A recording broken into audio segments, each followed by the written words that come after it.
What is going on, everybody? It's MrAeroHD here, back again with another episode of our eSport drifting career.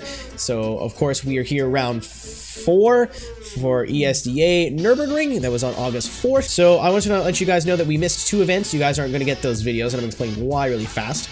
I missed the last Street Style Reborn event. I ended up qualifying just for points, but I had work or something that day. For some reason, I couldn't make it, so we didn't end up competing, so I didn't make the video.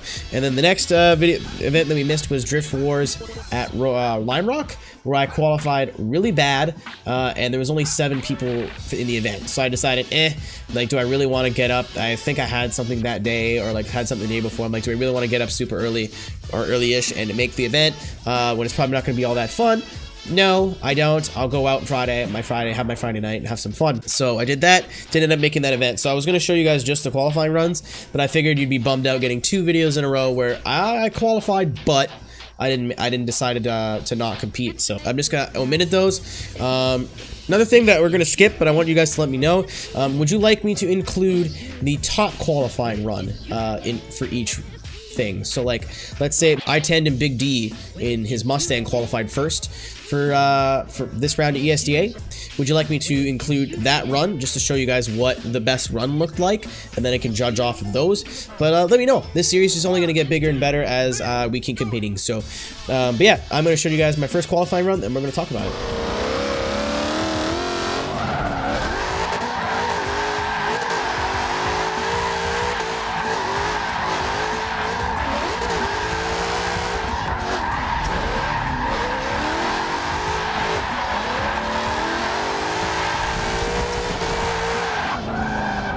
Alright, so first qualifying run, not too bad.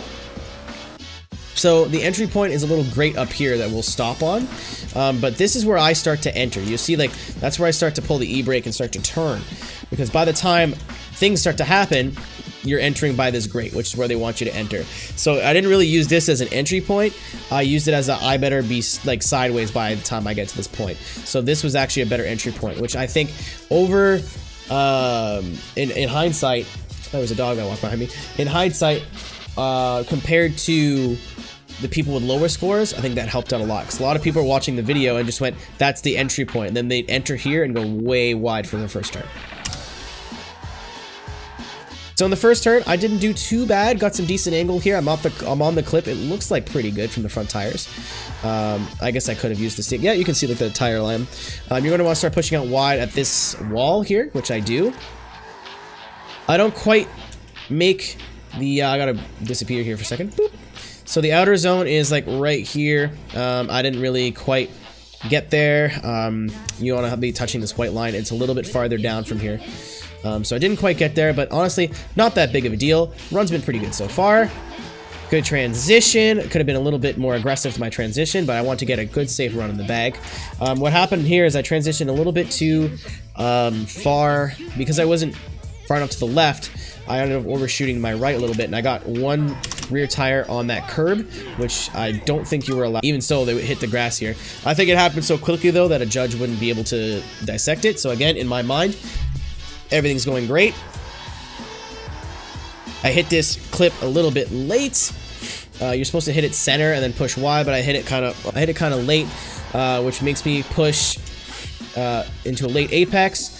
But I tried to complete the course, but to do that, I dropped the tire. So the curbing out here, the rumble strip was okay, but this green area was not. And as you can see, I have one major tire drop, and then I got a tire off as well. So that gave me a 75. I feel like I don't know what this run would have been without that tire drop. It's kind of hard to tell from looking at the line angle and style judging. I think that would have been probably an 80, maybe. I think I got 5 points knocked off for a tire drop. If not very, very close to an 80. 75 though, a decent score, but not going to get us into ESDA, so here comes into round 2.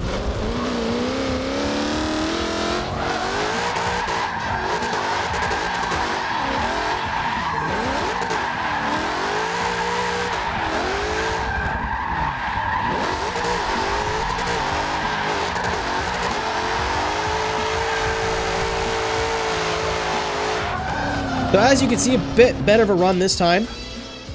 We'll go into it here. Entering a little bit late and then not as much angle. Normally I kind of want to set the car and then really pitch it. Here's right about where I'd want to pitch it, and then I didn't really do it in time. So I got into the inner clip late, which means I stayed on it. I came off it a bit faster. So we really want to be here on the track where the line starts to straighten. And I got there just a little bit early. But I hit this outer zone about as good as you possibly can. So, like, my proximity to the zone could have been a little bit better, but I feel like, yeah, look at that. Like, I did not drop a tire there. I got as far out to the line as I possibly could. So, been good on style and line points there, I think. So we transition here. Again, I could have been a little bit more aggressive, but this is a really easy place to spin. So, just trying to be careful. Nice aggressive flick. Could have been a little bit wider, but definitely not. This isn't bad. Could have waited maybe a hair longer to get on the gas and pull a little bit more angle, but again, I think that's the only mistake really I make through here is I'm a little bit shallow. And then especially coming through the outer zone, you see like my car do a little bit of a shimmy, and then I'm not really pulling that much angle, and then across the line. So that's going to get us an 81. I don't know if that's my best ESDA score to date, but it's one of my best. And that's going to qualify us, including people that have dropped out and didn't make it, 18th overall, and that's going to put us in the top 24 competition. So we would have qualified regardless of whether people dropped out or not, but that just gave us a little bit of a better seating. So the way ESDA works is the top 8 are immediately put in the top 16, which is double elimination, and then the 9th through 24th all have to battle to get into that top 16.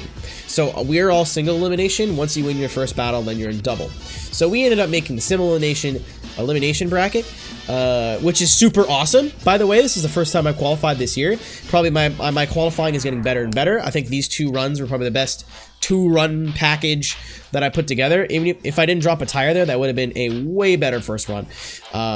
So, you know, I'm pretty happy with that. And we moved into tandem battles. Again, even if we didn't make it, for whatever reason, we qualified 18th overall out of 96. So that's our 18th overall at 96, or 21st overall if we're not counting the people, or we're counting the people that dropped out. So 21st overall-ish. You know, 20th out of like almost 100 guys. Like, I'll take that. We take those. But we're in tandems. But because I'm the commentator for ESDA, I didn't have my capture software running, and obviously it's a major pain in the butt to save the replays if you can't stay in the lobby, because I had to jump out of the lobby and get back into spectating so I can commentate. So I just ripped them from the stream, which I had the permission to do from the staff. So that's why maybe the quality looks a bit off. But yeah, here's my first battle. We're going up against iTandem's Inc. Never battled against him before, but I know he's good. It's just Inc. Yeah, iTandem Inc. I know he's good. He's in a Mercedes AMG GT, which is kind of cool because we both have like 2-door thick boy GT cars ish, like sport GT cars. But yeah, just really excited to have made it in the top 24, and here's my top 24 battle.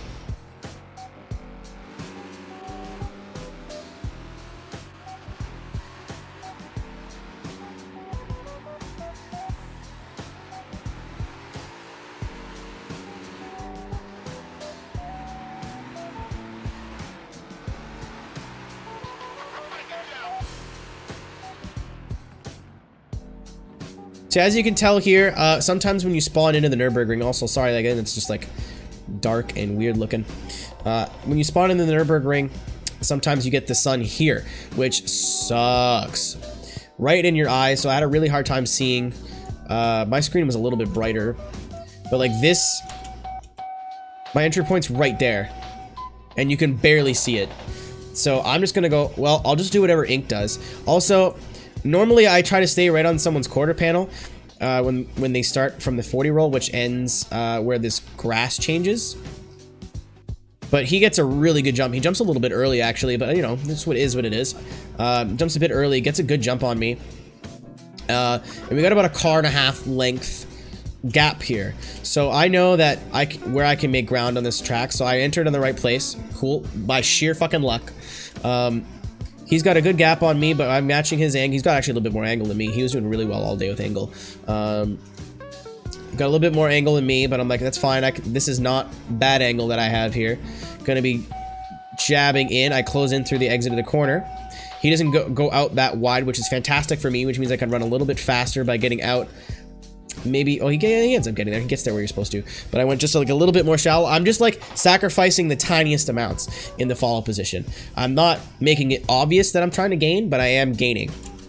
But where I gained the most time I'm in was right through here. So he goes wide, really wide. I cut maybe a car length off of that just to gain proximity, and then I zoom in on him right here. No contact is made. I could have thrown a little bit more angle so we were a bit more flush door to door, but this was a big risk on my part, but I felt safe in doing it because I feel like Ink is a good driver. I just kind of had that intuition. I've never really driven with him, but had that intuition, so I was like, I'm just gonna get really close because that first half was not that great.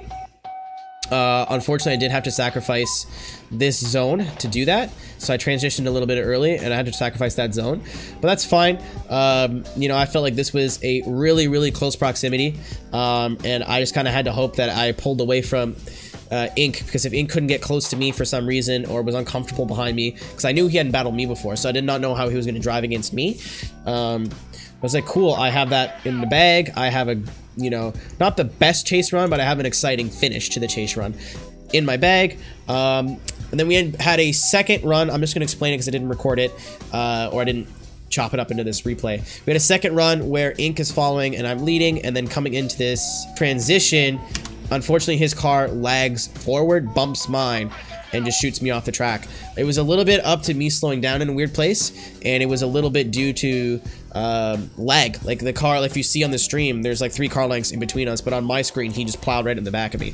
So we ended up just rerunning that run. Unfortunately, that's a really big problem in Forza right now with hitboxes and lag, and especially when we're driving this close to each other. Unfortunately, it just kind of makes things difficult. So we just decided to rerun. Staff said just go ahead and rerun it. I was a little bit bummed out because I felt like that was an easy win. Maybe I did slow down a little bit, but it's still, you know, it's the follow car's job to adjust. But whatever, I didn't want to win that way anyway, so we moved on into my lead run and Ink's follow.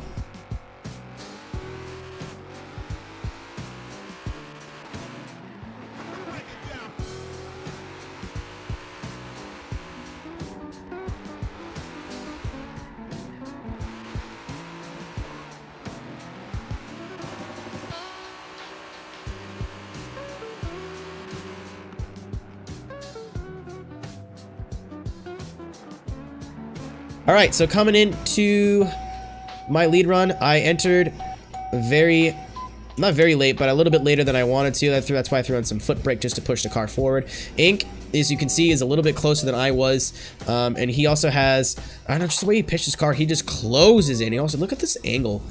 Look at this man, sheesh. That's just dummy angle, and he's way closer to the clip. You're allowed to run the rumble. So I didn't get super close, like I wasn't super far away from it, but he's got me beat there, and he's got a way better proximity to me. He shallows up here. I do too a little bit, but he shallows up a little bit too. I end up getting to the outer zone, the best I ever have. Like, this was one of my best lead runs. Like, I wish this was a qualified run. So I'm gonna whip it real hard into here late, which was a problem. I just got, like, when I pull big angle in the car like that, it doesn't like to come back sometimes and whip back around. So I ended up just transitioning a little bit later than I wanted to. That's why you see some foot brake there. And he uses that opportunity to chart. He's gonna dive in. He doesn't miss that outer zone as bad as I did, but I have good angle here. But he slowly closes in, not as close as I was, but just more consistent with his proximity. Throughout the run, I ended up doing pretty well. This ended up being an Ink win. So I understand where the judges are coming from. I'm not going to sit here and complain because it is judging. I felt like maybe I was probably closer to it one more time. I definitely don't think I won. For sure not. But I think maybe, you know, Ink was more consistent throughout his chase, and I was more consistent. I was more like close but not really, and then very close. I can see where they're coming from though, because his chase, you know, I think his lead was marginally better than my lead. I think he pulled a little bit more angle, but I think I was better, a little bit more fluid in terms of like on the zones. And then he was really inconsistent with his angle in the follow at some points. You know, so I think there was a lot I could have made the argument for a one more time, but if you had to pick a winner here, it absolutely would have been Ink. Ink ended up going to finish second in the whole tournament, so no shame in losing to him. And I don't really mind when I get beat because the other driver is better than me. You know, it's when like I get really hard on myself when I lose, when like I spin or I make a mistake. I didn't really make a mistake here. I just misjudged Ink's skill. I was like, well, I'm not gonna get super close. I'll charge in throughout the run. I should have just said, fuck it, it's ESDA, and then ran his door on turn 1. That would have got me the win. If I would have been closer on turn 1, I think on my follow, I think that would have been game over, GG. I think that was like the one tipping point that tipped the run in his favor.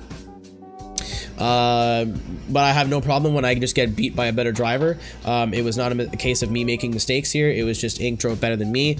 And congratulations to him on his second place. This means we are knocked out at 24th, but we still came 24th. Right? So at the end of the day, that's not too bad. From not qualifying to getting close to qualifying to, you know, doing well. We've been steadily improving all year. With this, we have a points finish, which puts us top 50 overall.